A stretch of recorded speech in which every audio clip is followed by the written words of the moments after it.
Today I'll be talking about the challenges that climate change poses to forests and watersheds and how to face those challenges. First, I would like to do a general overview of both watershed management and forest management. Watershed management involves multiple goals, which can include better water quality for drinking or for aquatic habitat, flood mitigation, visual aspects, recreation, and more. There are various mechanisms that can be used for watershed management, which rely on a system that monitors changes and adjusts methods to meet goals. For example, a mechanism for controlling water quality could be limiting pollutant loads from local farms. To meet this goal, the water quality would be regularly monitored, and if not improving, then stricter measures may need to be taken. Watershed management involves collaborating with nonprofits, individual volunteers, and government organizations. Forest management is similar to watershed management in that it is adaptive.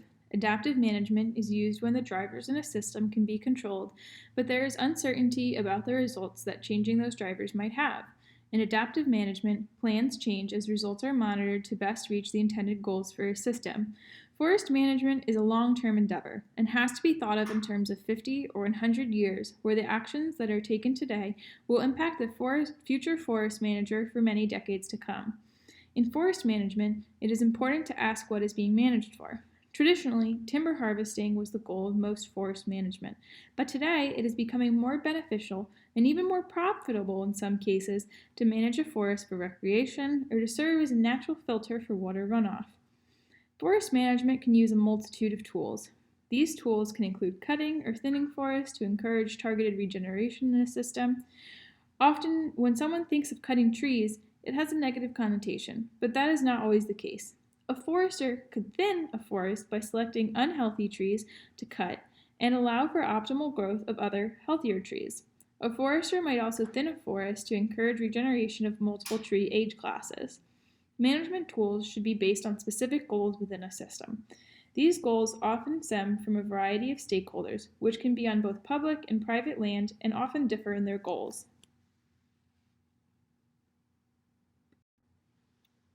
In order to understand how the forest impacts the watershed, it is first important to understand how the watershed dictates forest composition. A river or stream's flood pattern will dictate what types of soils are near to or farther from a body of water. The heaviest particles will sink first, which is mostly coarse and then fine sand.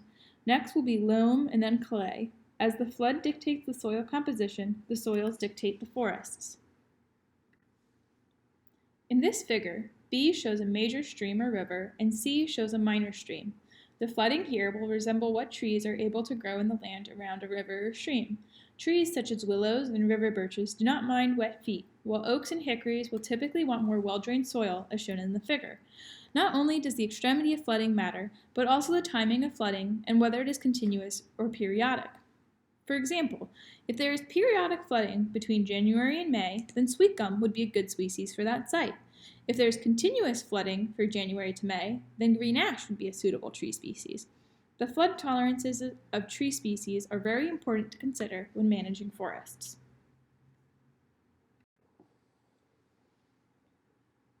Another important concept to understand are forest age classes.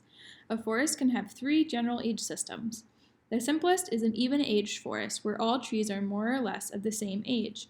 The second is a 2-age system, where trees consist of 2 different age classes. This could be young and mature trees. The third is an uneven age system, where there are 3 or more age classes of trees. An example of this system could have a young sapling age class, a small timber age class, and a mature age class, for example.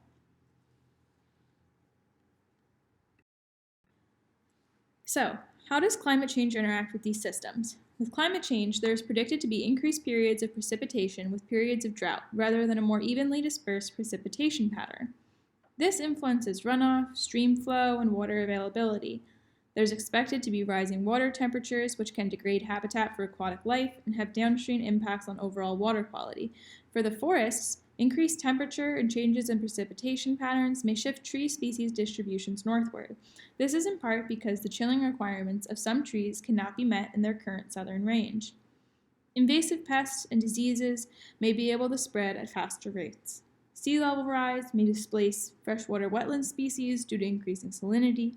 Additionally, increasing extreme weather events such as hurricanes will pose challenges to both forests and watersheds through increased disturbance patterns. Here, you can see the eastern United States forest types. Current forest types are shown on the left. The middle shows a high climate change scenario, and the right shows a low climate change scenario.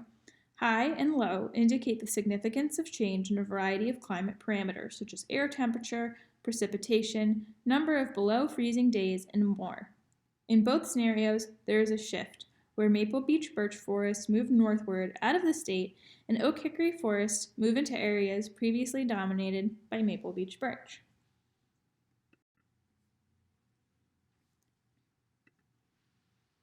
So, what are the challenges that the Raritan Basin in particular will be dealing with in the face of climate change? One of the big changes will be what was just shown in species distributions. If the maple beech birch forests aren't able to survive, then we have to consider what is going to replace them. Maintaining that land as forests will be very important, and the transition can be managed to help it be as productive as possible. The basin's forests are also facing the threats of invasive pests such as spotted lanternfly and emerald ash borer. It also has invasive plants such as Japanese silkgrass. White-tailed deer also pose a challenge for forest regeneration with climate change, as they can consume the entire understory of some forests. This is especially important to consider because deer really like oak saplings, and climate change predictions are leaning toward oak species increasing in their importance in New Jersey's forests.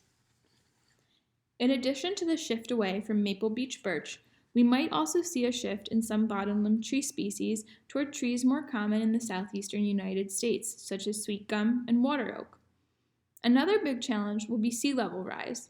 Not only is the sea rising, but New Jersey is sinking due to land subsidence, which is the result of groundwater withdrawal and glaciation patterns.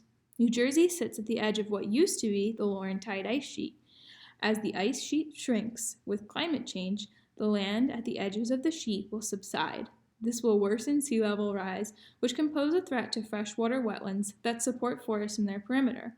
The forests cannot survive a shift to increasing salinity. Climate change impacts may also be exacerbated as more forested land gets turned into urban land in New Jersey. So, what can be done? There's a lot that can be done. In areas with maple beech birch forests, there can be managed regeneration for trees that will be more resilient in the face of climate change, such as those in the oak hickory forest type. Further efforts to control white-tailed deer populations should be encouraged, such as increased support for hunting programs and expanded seasons. In bottomlands and throughout forests, regeneration should manage toward species expected to be more resilient and tolerant to changing flood regimes. Monitoring for pests and mapping their distributions can help to determine what areas will be impacted and diminish the impact an invasive species could have on an area.